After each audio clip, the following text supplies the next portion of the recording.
The Fox and the Stork.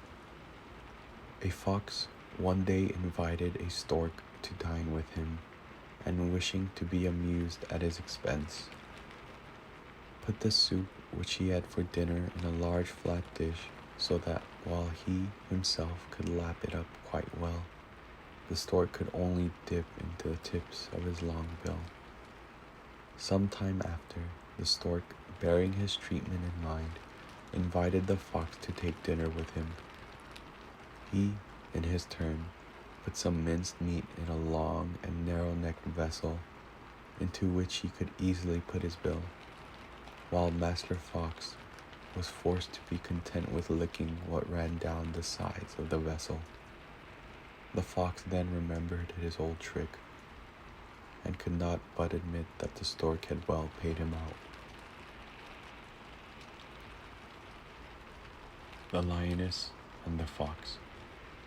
The fox once observed to the lioness that foxes were very much to be envied in the matter of fruitfulness. Scarcely a year passed that she, for instance, did not bring into the world a good litter of cubs, while some people, she continued, who had only one young one at a time, and that not more than twice or thrice in their lives, looked down upon everybody else with contempt. This sneer was too pointed to be passed over in silence by the lioness, who replied with a good deal of fire. What you say is true. You have a great many young at a time, and often. But what are they? Foxes. I have but one. But remember that one is a lion.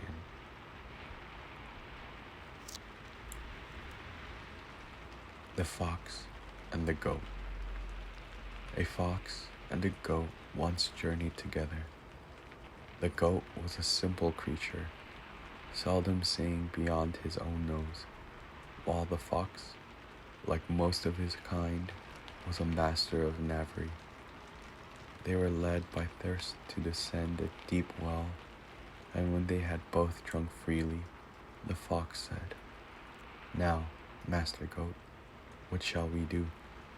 Drinking is all very well, but it won't get us out from here. You had better rear up against the wall. Then, by the aid of your horns, I can get out, and once out, of course I can help you." "By my beard," said the goat, "that's a good plan. I should never have thought of that. How I wish I had your brains, to be sure." The fox, having got out in the way described, began to rail at his companion. "Make the most of your patience, old fellow," said he, "for you'll need it all. If you had had half as much brains as beard, you would never have gone down there.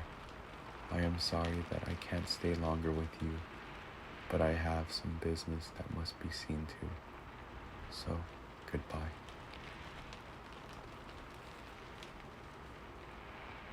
The Generous Lion.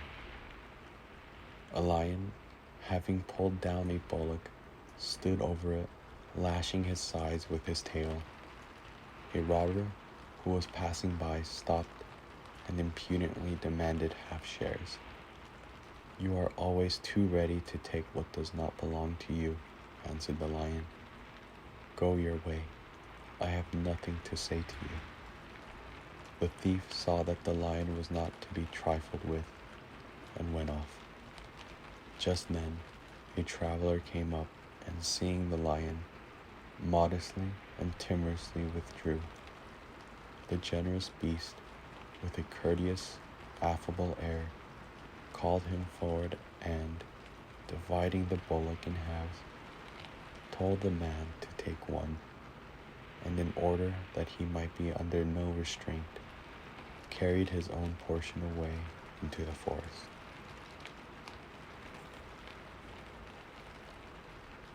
Caesar and the Slave. During a visit that Tiberius Caesar paid to one of his country residences, he observed that whenever he walked in the grounds, A certain slave was always a little way ahead of him, busily watering the paths. Turn which way he would, go where he might, there was the fellow still fussing about with his watering pot. He felt sure that he was making himself thus needlessly officious, in the hope of thereby gaining his liberty. In making a slave free, a part of his ceremony consisted in giving him a gentle stroke on one side of the face. Hence, when the man came running up in eager expectation at the call of the emperor, the latter said to him, "I have for a long time observed you meddling where you had nothing to do, and while you might have been better employed elsewhere, you are mistaken if you think I can afford a box on the ear at so low a price as you bid for it."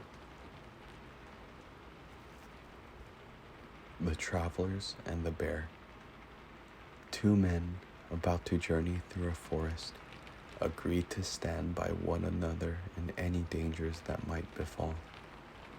They had not gone far before a savage bear rushed them out from a thicket and stood in their path. One of the travelers, a light, nimble fellow, got up into a tree. The other fell flat on his face and held his breath. The bear came up and smelled at him, and taking him for dead, went off again into the wood. The man in the tree came down, and rejoining his companion, asked him, with a mischievous smile, what was the wonderful secret that the bear had whispered into his ear. "Why," replied the other sulkily, "you told me to take care for the future and not to put any confidence in such cowardly rascals as you are."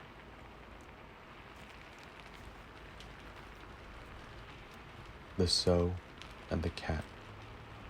A sow and a cat once talking together, the conversation turned upon the comparative largeness of their families. "I have as large families and as often as anybody," said the cat with a conceited air.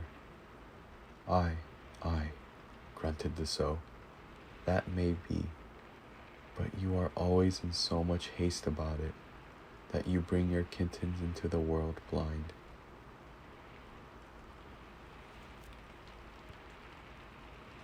The Wolf, the Fox, and the Ape. The wolf charged the fox before the ape as judge with having stolen some meat which he had put by. The case was long and angrily contested, and the ape, having heard all that was to be said on both sides, announced his decision as follows: "You, Master Wolf, in spite of your complaints, do not appear to me to have had anything to lose. But I am forced to admit that you, Master Fox, have certainly stolen what is laid to your charge."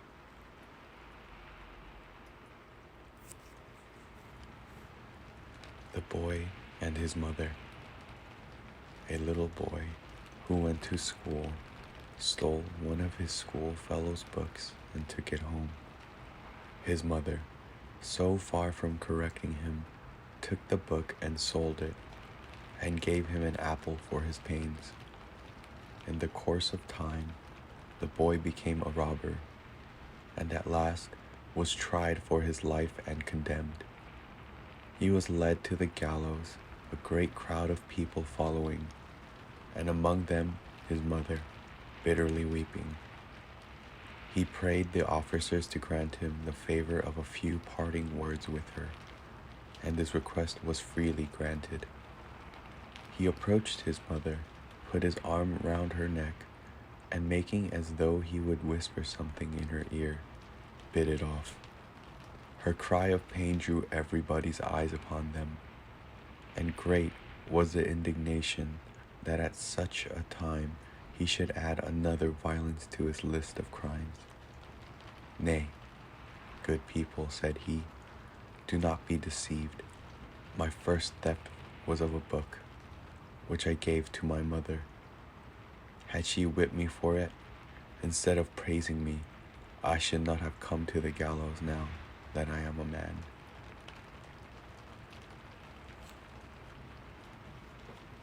The Fox and the Sick Lion. It was reported that the lion was sick and confined to his den, where he would be happy to see any of his subjects who might come to pay the homage that was due to him. Many accordingly went in, but it was observed that the fox very carefully kept away. The lion noticed his absence and sent one of his jackals to express a hope that he would show he was not insensible to motives of respect and charity by coming and paying his duty like the rest.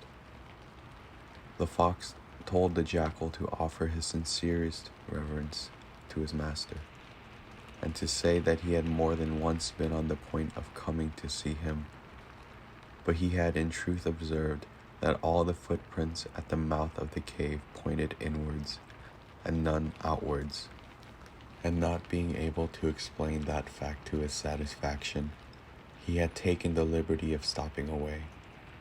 The truth was that this illness of the lions was only a sham to induce the beasts to come to his den, that he might the more easily devour them.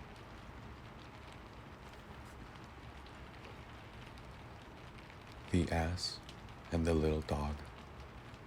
The ass, observing how great a favorite a little dog was with his master, how much caressed and fondled and fed with choice bits at every meal, and for no other reason that he could see, but skipping and frisking about and wagging his tail, resolved to imitate him and see whether the same behavior would not bring him similar favors. Accordingly, the master was no sooner come home from walking and seated in his easy chair than the ass came into the room and danced around him with many an awkward gambol. The man could not help laughing aloud at the odd sight.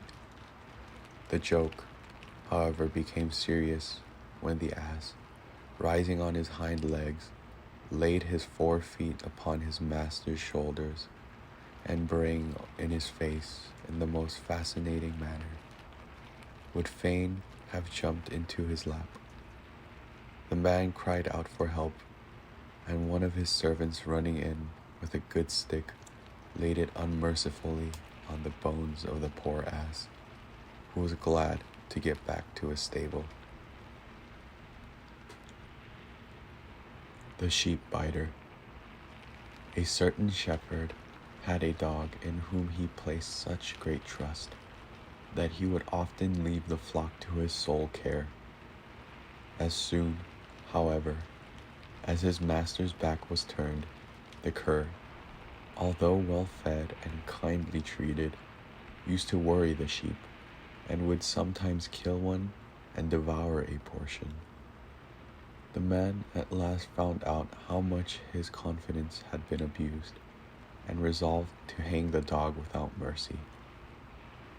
When the rope was put around his neck, he pleaded hard for his life, and begged his master rather to hang the wolf, who had done 10 times as much harm to the flock as he had. "That may be," replied the man sternly, "but you are 10 times the greater villain for all that.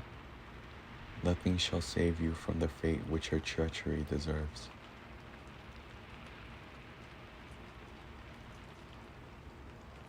The Earthen Pot and the Pot of Brass.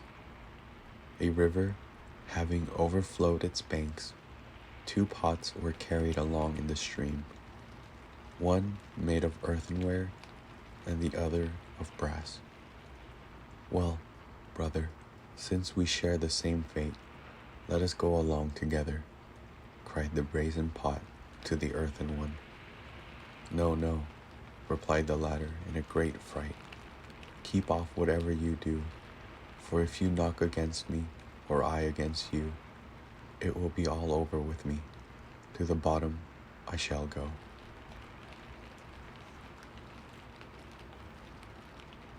The Tortoise and the Eagle.